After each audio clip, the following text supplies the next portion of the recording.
Shalom, shalom, peuple de Dieu. Isaiah Bino, la servante de l'Éternel, Sœur Gladys Mambimbi.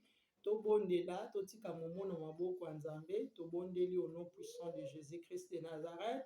Éternel Dieu des armées, toi eli boso trône ya grâce na okopesa yo merci, ndengo pesi nga lisusu makasi ya koleka liboso ya peuple na yo mpona kopesa oyo eza bamessage oyo ezouta na nkombo na yo Yesu Masiya. Saint Esprit za na centre ya nyonso na pusi mosika oyo nyonso ezokonfese nkombo ya Jésus-Christ de Nazareth te ezala ni les sans effet au nom puissant de Jésus-Christ de Nazareth. Amen.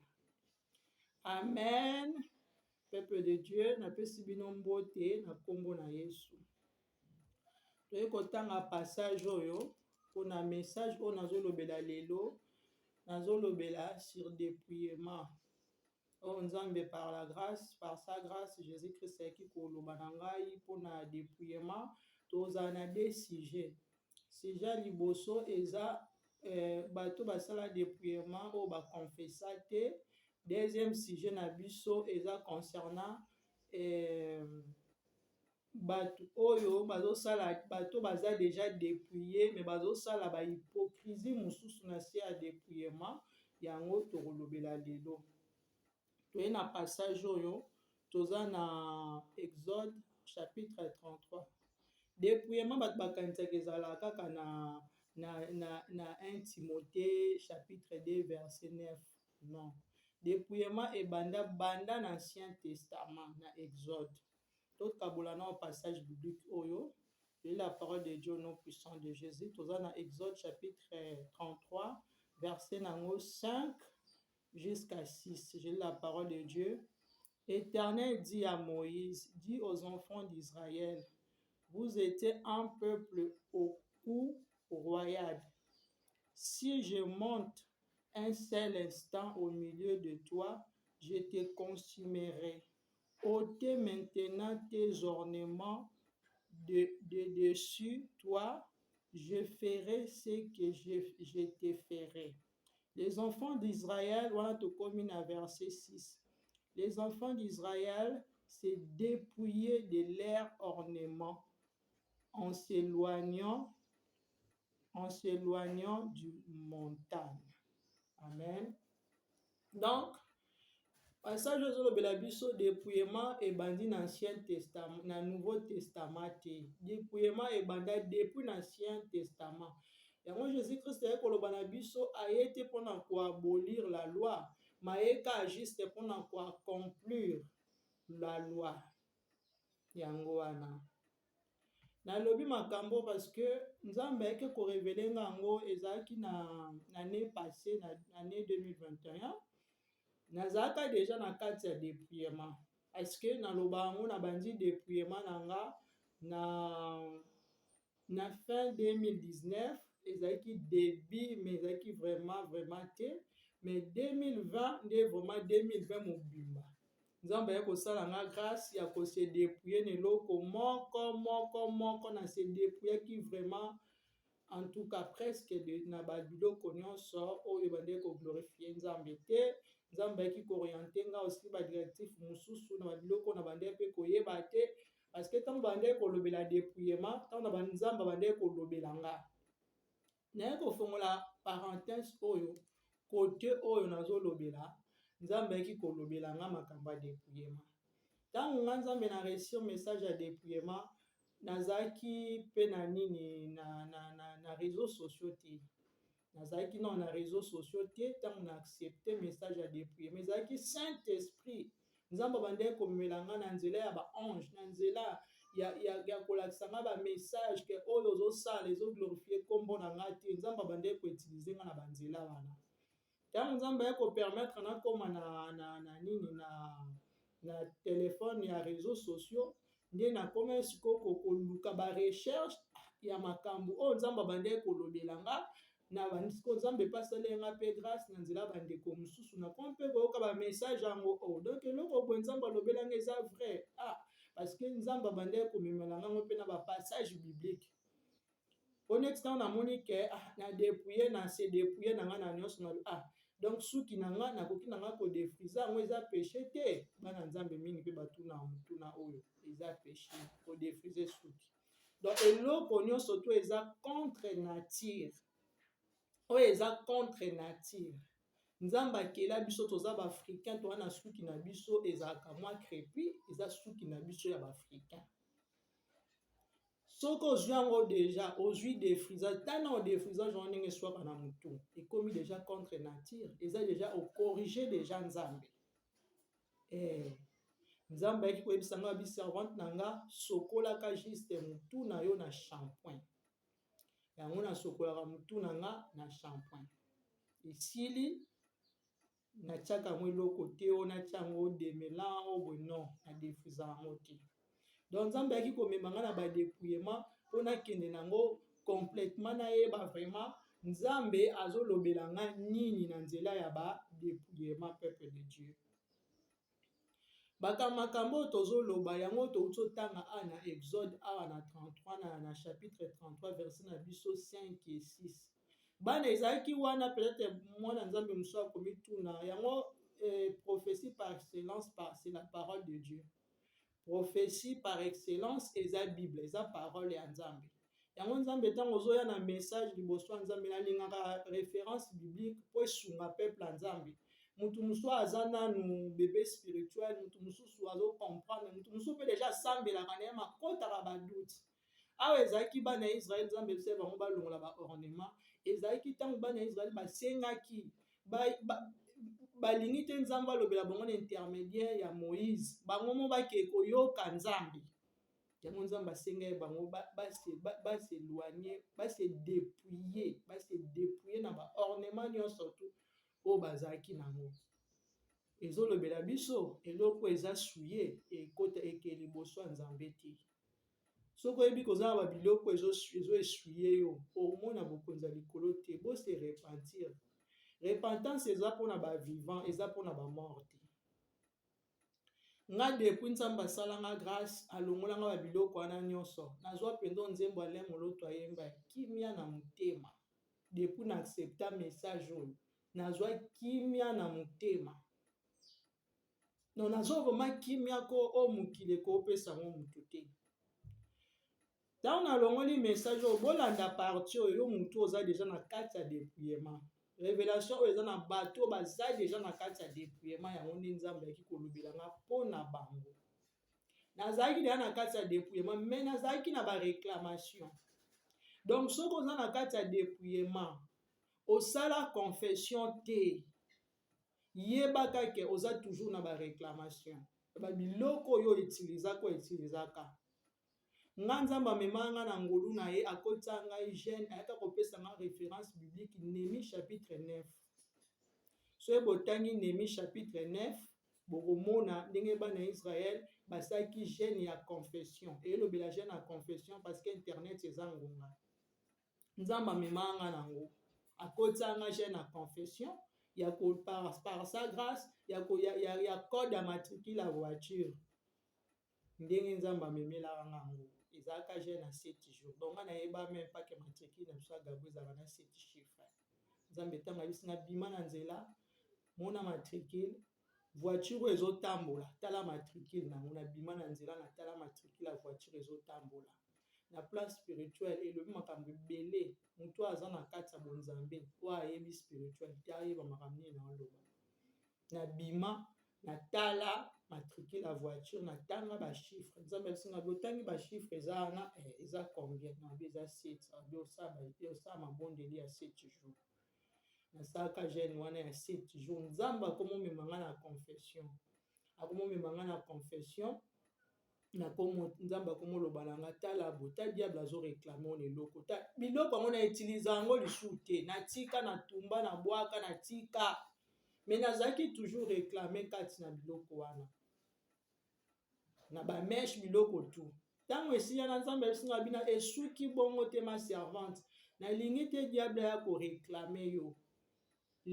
Kende na mosala nzambe o nzambe orientaka nga serviteur de l'Éternel wana nzambe orientaka nga mais serviteur wana na souligner place wana serviteur wana ministère na ye bato balata biloko nyonso tu baperike batissage bamaquillage babiloko mwasi ne pas na biloko wana me nzambe atindanga kuna yango nalingi naloba na mwana nzambe moko moi na kati ya délivrance obéissance elekaka makasi yango la bible nous dit l'obéissance vaut même mieux que le sacrifice na prochain mosali wana na solola na ye nayebise na banda kosala confession na nga biloko mwasi nalata yango kutu me ngai nazokonfese yango nalobi tala nzambe natiaka bameshe natiaka perike natiaka fond de teint natiaka biloko ya matoi nasala confession bato mosusu lelo bozoloba ko kokonfese pa mosala nzambe mosala nzambe azaka motu lokwa nga nayebi sio bible yango mo ezoloba na biso na Jacques chapitre 5 confessez vos péchés les uns les autres so otangi Jacques chapitre 5 omona confessez vos péchés les uns les autres koke confesser péché non na un serviteur de Dieu o nzamba tindi o oza convaincu kaza ya nzambe c'est pas un péché. C'est pas un péché. Koloba te ko azaka mutu lokwa nga non aza na ba grâce oyo oza nango te aza we o nzamba tie liboso na yo eza lokwa nga bo mutu alinga ko confesser nazanga moko te serviteur de Dieu azali pasteur na nga azali nga nazaka juste servante et na grâce o nzamba pesi nga yango nazosala yango liboso ya nzambe e na bitinda o nzamba tinda nga yango nazosala parce que nzambe o aya nzambe atelemisanga na message oyo ya repentance ngai naza na appel ya repentance na kose repentir na mabe nyonso nzambe ayaki kosala ke ntango na confesse tu nzambe alobi lokolo okonfesse oyoki soni te olobi mabe na yo nyonso tu nga nzambe na osala o grâce omona loboko na nga omona bamerveille na nga na bomoi na yo nakoma pour vivre mpo nzambe akosala te. Deuxième naye kolobela oyo naye koloba bato baosala dépouillement ya hypocrisie nzambe amoni bino obima liboso ya bana nzambe ose dépouilla akose dépouilla te po leka na chaîne moko boye po bamona bavie ebele otiaka fond de teint nzambe amoni bino séduction wana ezalaki révélation engai naleka place moko songolo mpo naza na nga na nini ya kodenonse mutu te nga na denosaka azevre oyo ya diable nde bayaki sikoyo korevele nga makambo wana nzambe esinga ma servante tika nga na permetaki oapproche mutu wana oyeba misala na ye oyo asalaka nga na permete osapproche bato wana mais sikoyo tala eloko nini esalaka soki olingi oleka na chaîne na bango bana nzambe bachaîne nyonso to eza bachaîne na okeleka te nzambe ayo ofungolanga liboso bakoyelo nanu na spiritualité bayeli yo kimari de nuit babimi na yo na ndenge molimo babendi bénédiction na yo.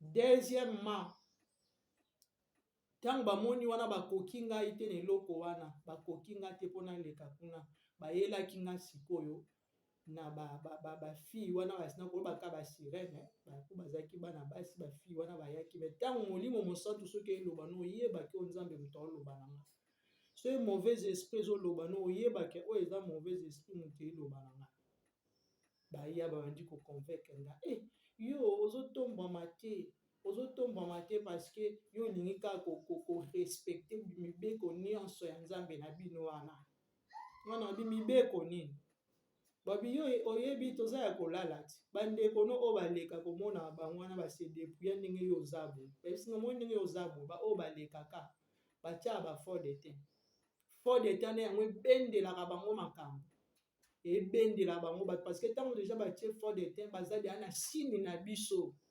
omoneka boye atie maquillage teni mais atie fond de teint vaya fond de teint wana ebendele bato parce que aza deya na eloko na biso yo ningi kotia biloko na biso te yango wana mooleka eza te nzambe esingai ma servante oyoki natindaki oka na adresse wana mpona alakiso makambo ezali pa adresse ya liboso te ezalaki deuxième adresse nzambe atindanga ezalaki ka parenthèse mpona emonana référence ya makambo nini oyo nazoloba révélation vision oyo nzambe arevelaki nga ezalaki ndenge nini. Toye na Matthieu, toza na Matthieu chapitre 5 verset na biso 37. J'ai la parole de Dieu au nom puissant de Jésus. Que votre parole soit oui, oui, non, non. Ce qui ajoute vient du malin.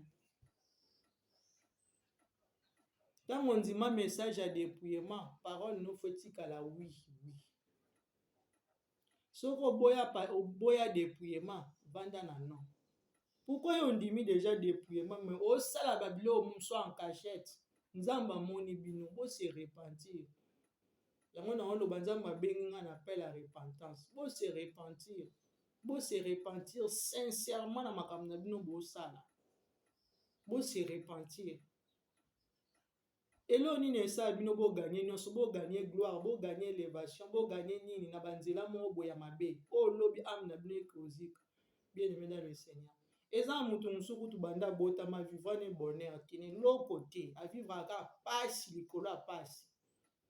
Après okufi am ne que suko se ko souffrir, bo se repentir au peuple de Dieu. Bo se repentir bande konanga. O bo sali ba faux dépouillement. Boboya ko séduire libota nzambe encore. Boboya lisuko kotisa bana nzambe na kati ya distraction. Botala ke bango bakomi boye biso pe fotokota kaka. Fotokota kaka to bebisa kaka makambo yango. Tozaka biso pe kaka tozaka lina nzamba moni bino bo se repentir. Bo se repentir te eza liso ebele te. Bo se repentir na misala na bino bo sala et glorifier nzambe te. Et glorifier nzambe te bo se repentir.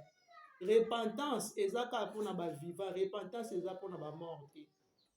Tant bozo kanzamba zo leka na minoko zo loba parce que nzamba benga nga vraiment na repentance ayebisa nga loba belela peuple na nga ba se repentir. Ba se repentir parce que kufa ya muta masumu ezaka bien te nzamba sepelaka te muta kufa na masumu. Nzamba sepelaka te kufa ya muta masumu. Bo se repentir na bino bato bozo sala na bozo bima boko sara bato ndire vraiment boza ya nzambe bo ba chaîne na bino eza ya nzambe bo se repentir misala na bino wana nzamba omona bino bien bo gagner na bino babilo na soto asa moi oyo bo gagner na bino ngo mais nzamba lobi bo se repentir ngana zana ngate pona otanga kombo mutu boyo non. Baya même ko bundisa nga na décembre tout na nzambe mais na loba na nzambe na dénoncer nzambe bisinga bino yo za pona on dénoncer te yo za kaka pona ko loba oyo nga na ko tia na kati ya munoko na yo oloba yango nga na loba ka o nzamba tia na kati ya munoko na nga so nzamba lobi na nga loba boy yango na ko loba so nzamba lobi na nga sala boy yango na ka na osala. Donc ezaki ya bino la servante de l'Éternel Sœur Gladys Mambimbi. Numéro de téléphone nanga bato bazana posa ya question bato bazana posa lisungi parce que lelo bana nzambe beye bazo mituna bazo senga biso to se dépouiller to se repentir to se dépouiller to ko se dépouiller ndenge nini mibali na biso boy bien aimé dans le Seigneur ma sœur mukolo kufa mobali okota na cercueil na oti boke na mobali ensemble te am na yo eke na place nango ama mobali eke na place nango. Donc soyo ozoboya kotosa nzambe pona mobali oyo za na ye etali yo parce que en réalité à l'homme c'est l'esprit. Mobali o nzamba tie apesa vraiment take mobali ya vie na yo ako supporter ba biloko ana nyonso tout.